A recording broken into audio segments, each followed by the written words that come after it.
చేసిన పెద్దలు పుష్పుల దామోదర్ రెడ్డి గారు, ఎంపీటీసీ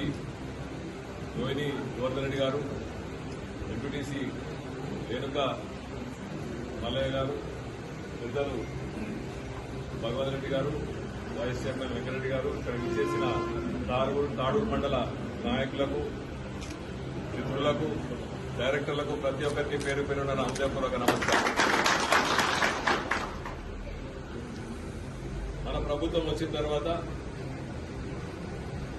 మనం ఎమ్మెల్యే అయిన తర్వాత, ఎంపీ ఎలక్షన్ ముందు